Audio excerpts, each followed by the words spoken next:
kalaulah hidup kita bagaikan kurva, di mana di kurva itu ada titik puncaknya, di mana Rasulullah mengatakan umur umatku baina sittin wa sab'in. Umur umatku antara 60 sampai 70 tahun. Berarti puncak kehidupan kita antara 30-35 tahun. Dan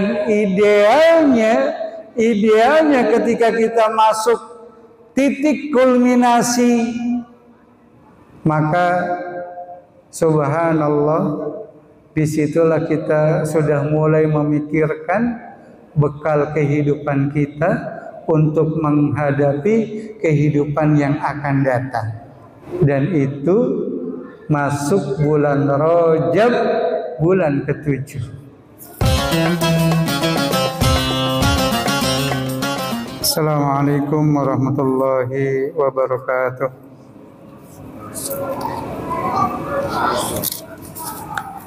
Alhamdulillahirabbil alamin. Wa bihi nasta'inu ala umuri dunya waddin. Wassalatu wassalamu ala sayyidil mursalin Nabiyyina Muhammadin khatamil anbiya'i wal mursalin wa ala alihi wa sahbihi wa junudihi wa man tabi'ahum bi ihsanin ila yaumiddin. Amma ba'du.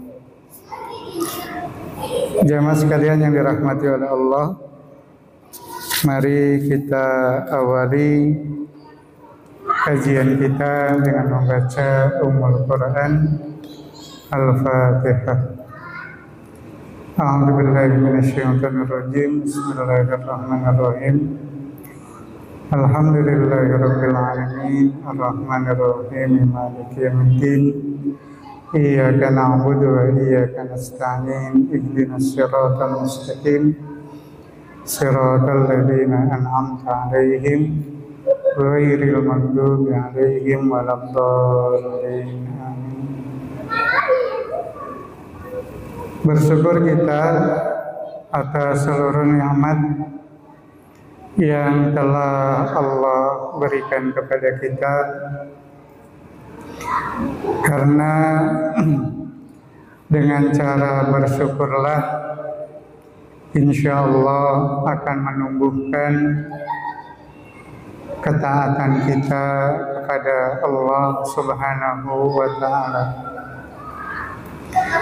Dengan cara bersyukurlah insya Allah nikmat-nikmat yang telah Allah berikan kepada kita akan semakin bertambah.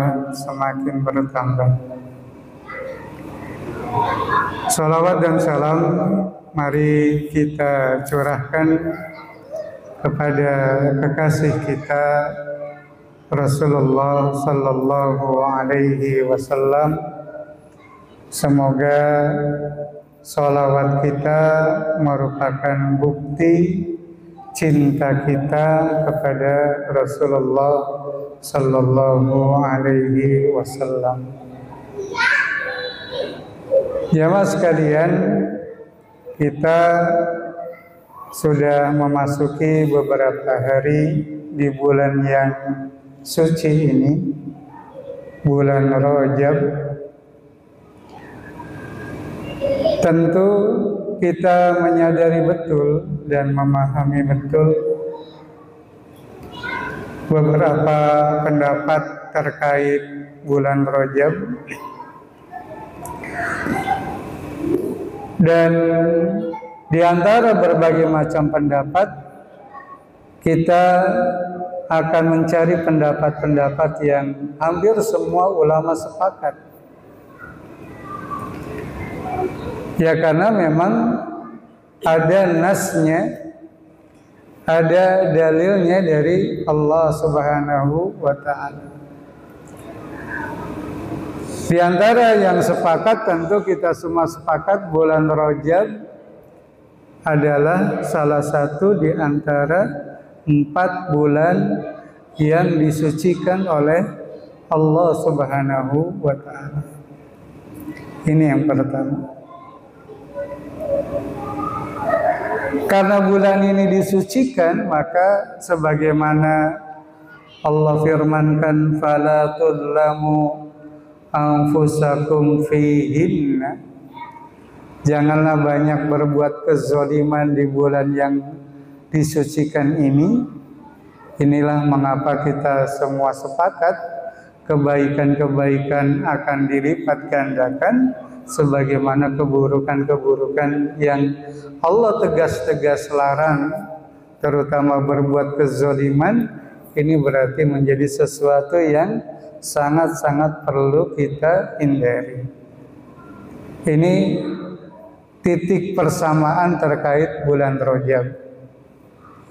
Titik persamaan yang kedua, ini yang mungkin akan saya internalisasi pada malam hari ini, bahwa bulan Rajab merupakan muqaddimah, merupakan pintu gerbang menuju bulan-bulan yang banyak diberkahi oleh Allah Subhanahu wa taala. Bulan Rajab merupakan pintu pembuka menuju bulan-bulan yang sangat diagungkan dalam ajaran agama kita. Itulah mengapa salah satu di antara doa yang dianjurkan urutan bulan. Allahumma barik lana fi Rajab wa Sya'ban wa ballighna Ramadan. Ya Allah, berkahilah kami di bulan Rajab.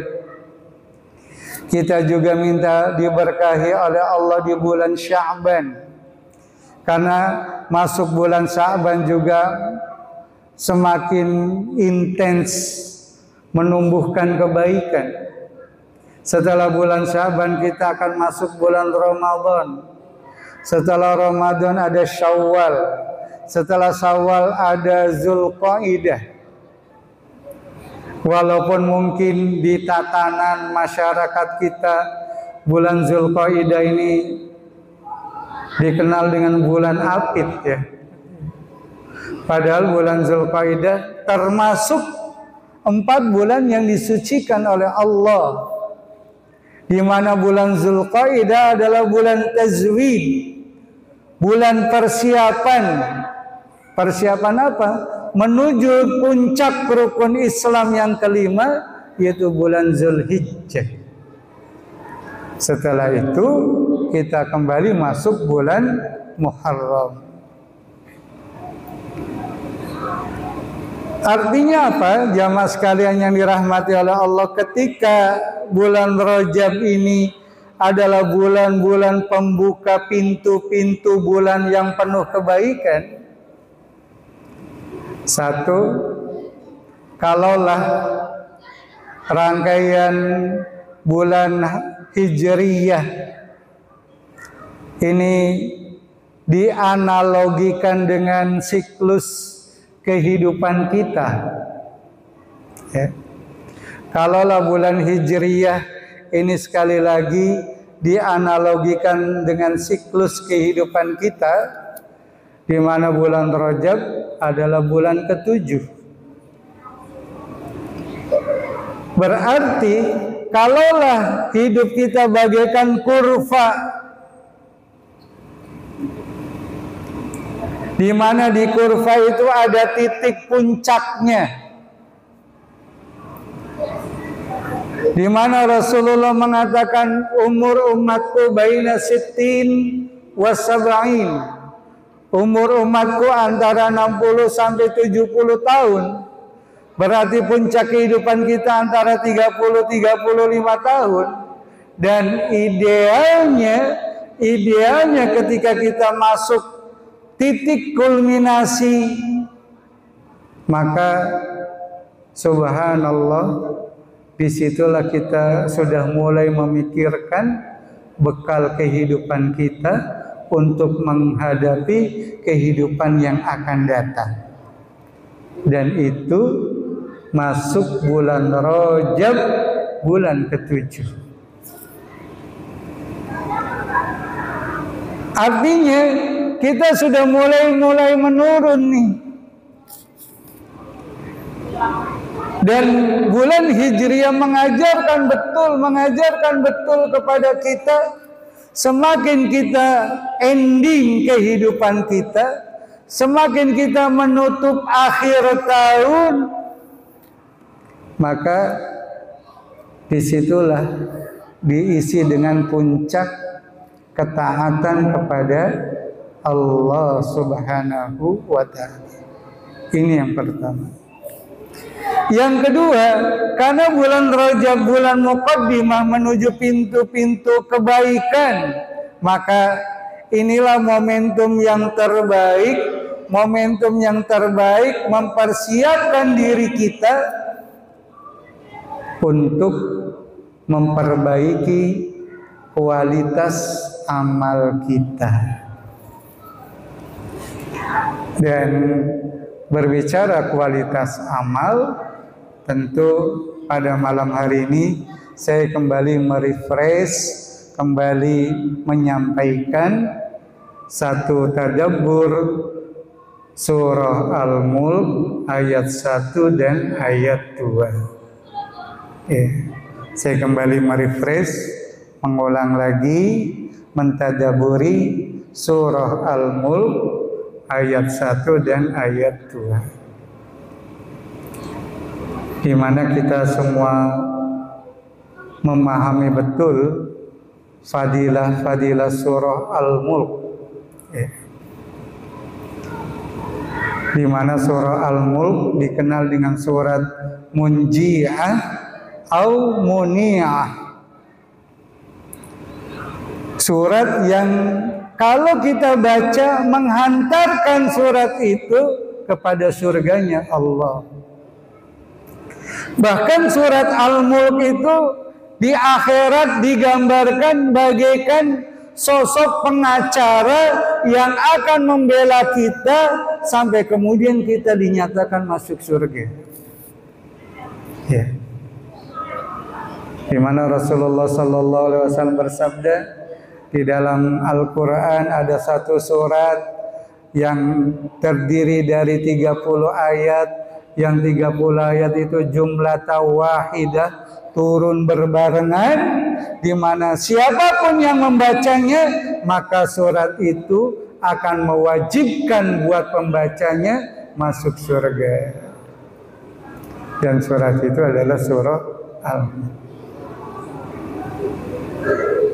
Ulama-ulama menjelaskan kenapa sih di antara 114 surat itu ada surat-surat yang banyak fadilahnya, banyak keutamaannya.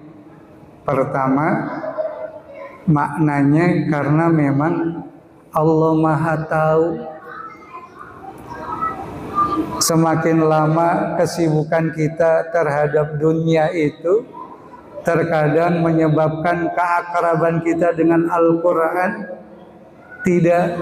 tidak begitu dekat. Ya. Makanya ketika ada seorang ulama, siapa ya, sempat viral di medsos, ketika ulama tadi ditanya, "Ya Syekh, sejauh mana kedekatan umat-umat terdahulu dengan Al-Quran?" Maka sang Syekh menjawab, "Sedekat engkau dengan gadgetmu." Ya. Jadi generasi-generasi terdahulu dekatnya dengan Al-Quran, kata beliau, sedekat kita dengan gadget kita, dengan HP kita. Ya. Ini menunjukkan betapa jarak yang sangat jauh kualitas diri kita dengan generasi-generasi terdahulu. Ya. Makanya jamaah sekalian yang dirahmati oleh Allah, ini juga yang perlu kita sadari betul. Dan inilah mengapa salah satu di antara hikmah dari 114 surat ada surah-surah yang banyak fadilahnya, karena kita sadari betul keterbatasan waktu kita, keakraban kita dengan Al-Quran tidak sebanding dengan generasi-generasi terdahulu. Dengan ada surah-surah fadilah, satu, kita akan intens membaca surat itu, dan yang kedua, tidak kalah pentingnya kita juga perlu mentadaburi surat-surat yang penuh fadilah itu. Maka tadi kita coba tadaburi 2 ayat berkaitan dengan kualitas amal yang Allah Subhanahu wa taala sebutkan dalam Quran surah Tabarak. Jamaah sekalian yang dirahmati oleh Allah, surah Tabarak diawali dengan Tabarakalladzi biyadihil mulku wa huwa ala kulli syai'in qadir. Kata tabaraka itu mengandung 2 makna. Makna yang pertama pernyataan, ya, pernyataan. Makna yang kedua penjelasan. Contohnya gini. Ketika kita mengucapkan Alhamdulillahirabbil alamin, ini kan 2 makna. Betul ya? Makna yang pertama pernyataan bisa jadi karena rasa syukur kita kepada Allah, kemudian kita mengatakan alhamdulillah. Ya. Kita dapat nikmat alhamdulillah. Atau sebagaimana para khatib, para ustadz ketika mengatakan alhamdulillahirabbil alamin, dia merupakan sebuah bentuk pengumuman betapa segala puji adalah milik Allah. Jadi kata tabarakalladzi biyadihil mulku juga mengandung 2 makna tadi. Bisa jadi kita mengeksplorasi diri kita, menyatakan diri kita bahwa Allah memang penuh keberkahan. Ya. Atau kita juga berharap sebagaimana kita menginginkan keberkahan yang penuh dari Allah Subhanahu wa ta'ala. Itu yang dimaksud tabarak. Dan yang kedua, kita tahu kata baraka, barakallah, tabarakallah itu mengandung 2 makna. An-numu wal-luzum. An-numu ada yang menerjemahkan wal-luzum, ada an-numu wal-qawi. Tumbuh dan kokoh. Karena tidak selamanya tumbuh itu kokoh. Kalau anak kita main Lego itu kan, semakin tinggi, semakin kokoh apa semakin goyang? Semakin goyang ya. Bangunan semakin tinggi, ya semakin peluangnya terkena goncangan juga besar. Nah, berkah itu bukan hanya an-numu, bukan hanya bertambah tinggi, bertambah banyak, tetapi al-qawi atau wal-luzum bertambah kokoh. Tabarakalladzi biyadihil mulk. Ya. Ayat ini menjelaskan al-mulk. Al-mulk itu apa artinya? Apa al-mulk? Bisa kerajaan, bisa kekuasaan, gitu ya. Ya. Ayat ini menjelaskan satu, betapa kecilnya kekuasaan di mata Allah, di sisi Allah. Makanya disebutkan biyadihil mulk, yang di tangannya lah segala macam kekuasaan dan kerajaan. Ya. Kalau kita, masyarakat kita menganggap kekuasaan dan kerajaan adalah sesuatu yang sangat besar, sehingga diperebutkan mati-matian. Ya. Ya, kita merasakanlah setiap episode 5 tahunan nuansa itu selalu memanas. Ya. Maka Allah Subhanahu wa taala menyadarkan kepada diri kita kekuasaan itu kecil di sisi Allah. Dan bagi Allah mudah saja. Sebagaimana zikir yang diajarkan oleh Allah dalam Quran surah Al-Imran. Qulillahumma malikal mulk tu'til mulka man tasha wa tanzi'ul mulka mimman tasha wa tu'izzu man tasha wa tudhillu man tasha biyadikal khair innaka ala kulli syai'in qadir. Ini ayat ini kan mirip dengan surah Al-Mulk tadi.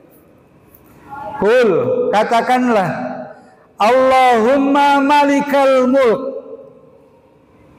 Allah raja di atas segala raja, yang menguasai seluruh kerajaan. Tu'til mulka man tasya, akan memberikan kekuasaan kepada siapapun yang Allah kehendaki. Wa tanzi'ul mulka mimman tasya, dan Allah akan mencabut kekuasaan dari siapapun yang Allah kehendaki. Wa tu'izzu man tasya, Allah akan memuliakan siapapun yang Allah kehendaki. Wa tudhillu man tasya, Allah pun akan menghinakan, merendahkan siapapun yang Allah kehendaki. Biyadikal khair, tapi di tangannya lah segala kebaikan. Makanya kalau para capres memahami ayat ini, oke, mereka berusaha sekuat tenaga, monggo. Tapi juga mereka harus meyakini bahwa siapa yang akan jadi sudah Allah tentukan. Ya. Sehingga yang kalah tidak rendah diri, yang menang juga tidak jumawa. Ini yang harus ditumbuhkan.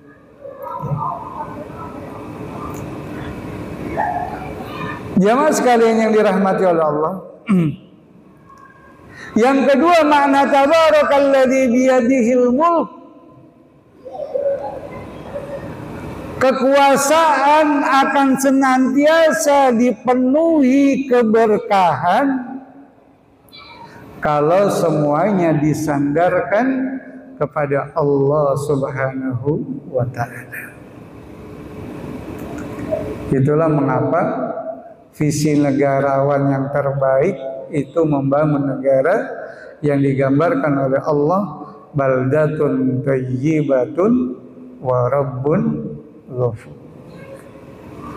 Negeri yang penuh kebaikan, wa rabbun ghafur, di mana Allah kemudian mengampuni seluruh penduduknya. Makanya Masya Allah, jamaah sekalian yang dirahmati oleh Allah, bagaimana generasi-generasi terdahulu ya, membangun kepemimpinan di atas risalah Islam, ini menjadi sesuatu yang luar biasa. Nah, ini ayat yang kedua yang terkait bagaimana kita perlu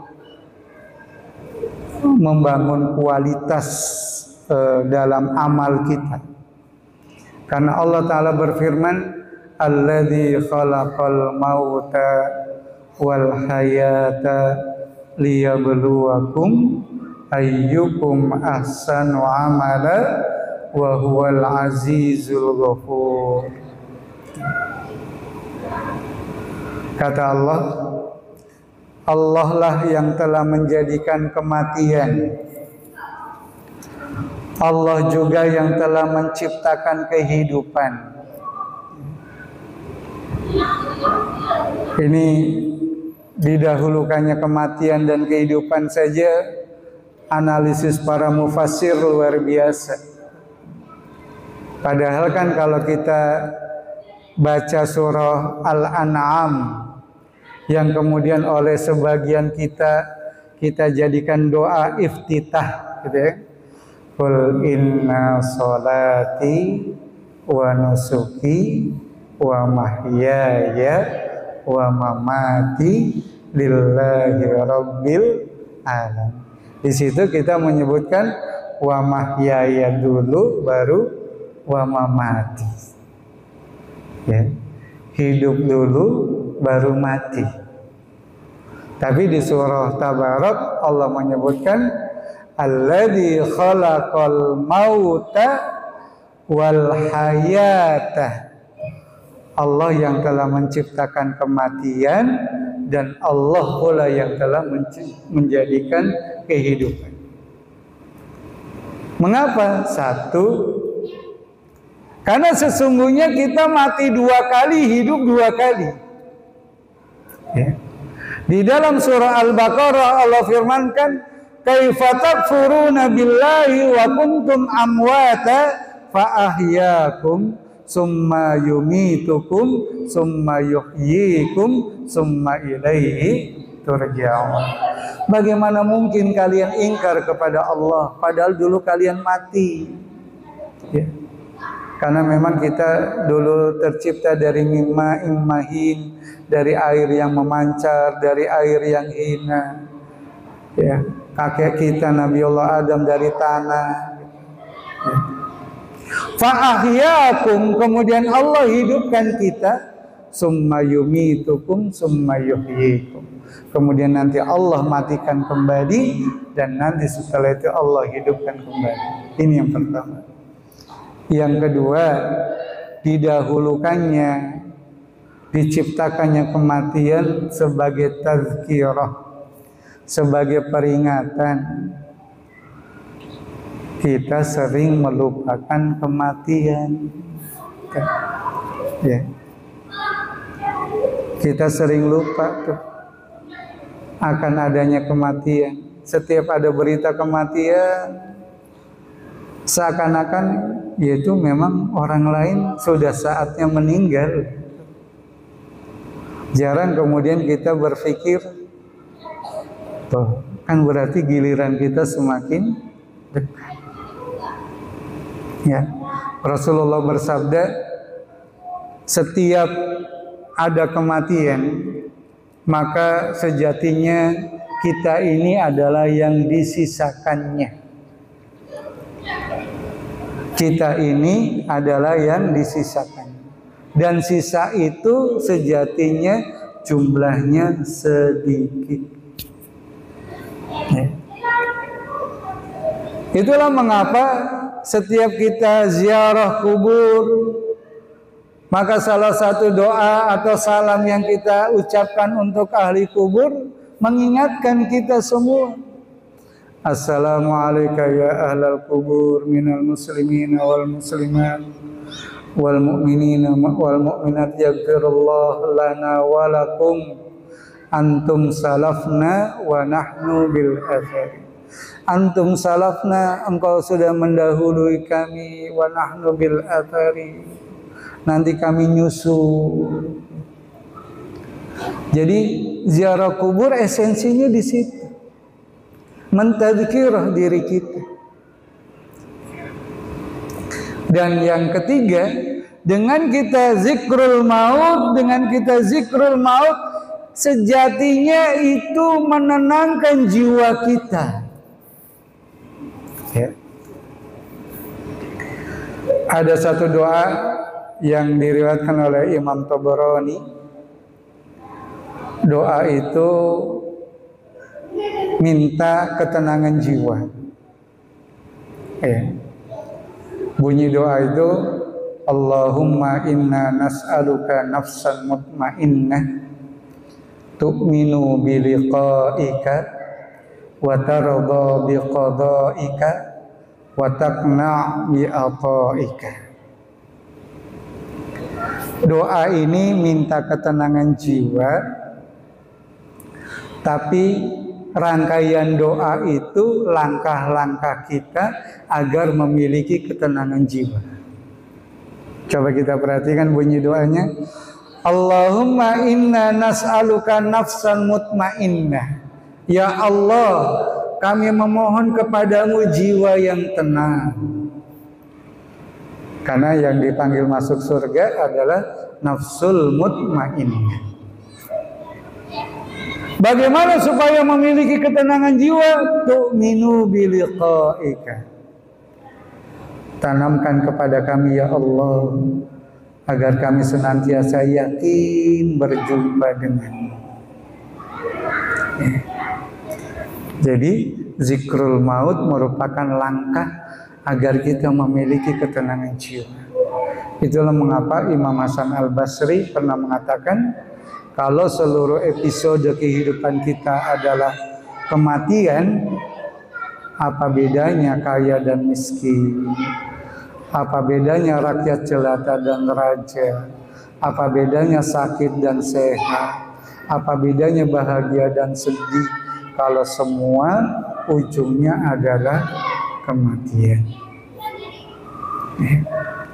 Tu'minu biliqa'ika wa tardha biqada'ika. Ya Rabb, tanamkan kami rasa ridha dengan seluruh takdir-takdir-Mu. Wa taqna bi'ata'ika, dan tanamkan kami rasa cukup dengan seluruh pemberian-Mu. Ya. Jadi jamaah sekalian yang dirahmati oleh Allah, itulah mengapa dalam surat Tabarak Allah menyebutkan kematian dulu baru kehidupan. Nah, seluruh episode kehidupan kita yang Allah hadirkan kepada kita itu, kata Allah, untuk menguji siapakah di antara kita yang amalannya terbaik. Masya Allah, kalau kita membuka definisi amalan terbaik banyak sekali. Ya.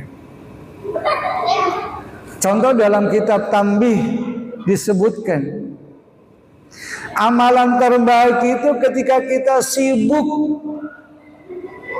memperbaiki amal kita daripada sibuk memikirkan berlomba-lomba dalam banyaknya amal. Ini satu. Yang kedua, amalan terbaik itu ketika kita sibuk memperbaiki amalan-amalan wajib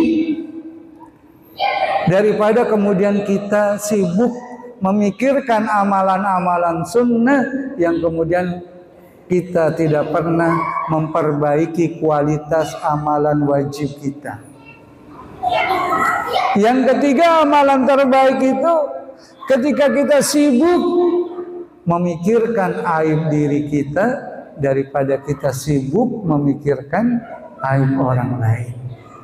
Artinya dari tiga definisi yang disampaikan oleh Al-Imam As-Samarkandi terkait amalan terbaik itu bertumpu pada satu titik, bagaimana kita terus memperbaiki diri dengan memperbaiki kualitas amal.